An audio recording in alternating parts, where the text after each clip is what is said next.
السلام عليكم ورحمة الله. أعوذ بالله من الشيطان الرجيم. بسم الله الرحمن الرحيم. أقيم الصلاة لدلوك الشمس إلى غسق الليل وقرآن الفجر. আজকের এই অনুষ্ঠানের সম্মানিত প্রধান অতিথি জনাব মিজানুর রহমান ভূঁইয়া, অতিরিক্ত পুলিশ সুপার, প্রশাসন ও অর্থ বিভাগ, শেরপুর জেলা শাখা। আমি বিশেষ অতিথির আসন গ্রহণ করার জন্য বিনীতভাবে অনুরোধ করছি। আমি ৬ নং পাটাকেটা কমিউনিটি পুলিশিং এর সকল সদস্যবৃন্দর পক্ষ থেকে এবং ৬ নং পাটাকেটা ইউনিয়ন বিএনপির সকল নেতৃবৃন্দর পক্ষ থেকে আমন্ত্রিত সকল অতিথিবৃন্দকে জানাই গোলাপের শুভেচ্ছা।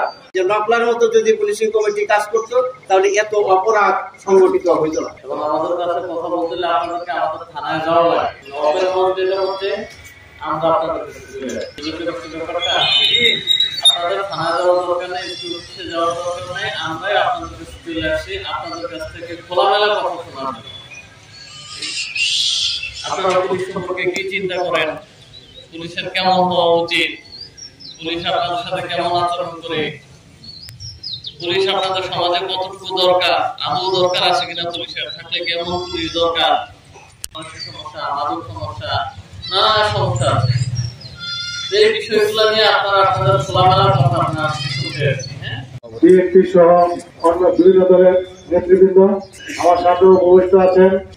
পাটাকাটা ইউনিয়নের বিষয়গুলো উন্মুক্ত আলোচনা 2007 সালে এটি বর্তমান শুরু হয়। পুলিশ সংস্কারের মধ্য দিয়ে এবং পুলিশি কমিটির একটি অংশ হিসাবে ওপেন হাউসে শুরু হয়। ব্যক্তিগত হয়ে কাজ করে না হয়ে ওপেন হাউস। ওপেন হাউসের মূল লক্ষ্য হচ্ছে যখন চুরি হয়ে যায় তখন সেই ভূমিকা নিঃস্ব হয়ে যায়। এই গরু চুরি উঠে পুলিশ কি ভূমিকা পালন করবে, এটা আমার একটা প্রশ্ন। আরেকটা প্রশ্ন হচ্ছে রাত্রেবেলা বিভিন্ন জায়গায় জোয়া খেলা হচ্ছে, আমার আশেপাশেই হচ্ছে, কিন্তু রাত্রেবেলা পুলিশের কাছে যেতে ভয় পায়। এই 5 আগস্টের পরবর্তীতে পুলিশ যে আবেগের বশবর্তী একটা খোলামেলা ছবি পাঠিয়ে দেয়। যখনই খোলামেলা ছবি একটা পাঠিয়ে দিল তখনই এই মেয়েটার জন্য জীবনের জন্য কাল হয়ে দাঁড়াইল।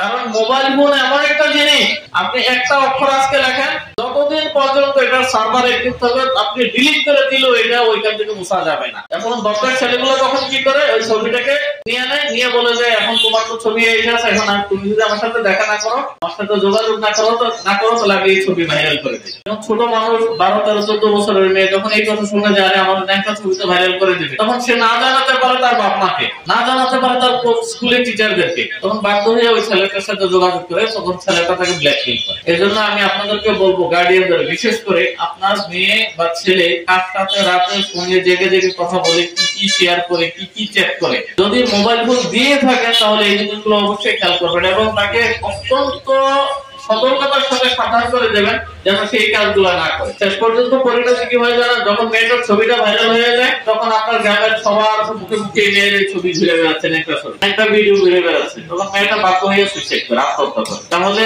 আমি আপনাদেরকে অনুরোধ করবো যে নিজ হাতে নিজের মেয়ের আত্মহত্যার পথ করে দেবেন না আপনারা। আমি কি বুঝাতে পারছি আপনাদেরকে জিনিসটা? গরু চুরি, ছাগল চুরি এটা সাধারণত শীতকালে হয়, কারণ শীতকালে চারদিকে কুয়াশা ঢাকা থাকে, ছুটি থাকে, রাস্তাঘাটে করে শুকনো থাকে, গরুকে যেদিক দিয়ে উঠছে সেদিক দিয়ে চলে যাওয়া। আপনাদের কাছে আমার একটা রিকোয়েস্ট থাকবে, ঘরে একটু ভালো করে তালা লাগাবেন, আপনারা একটু সাবধান থাকবেন।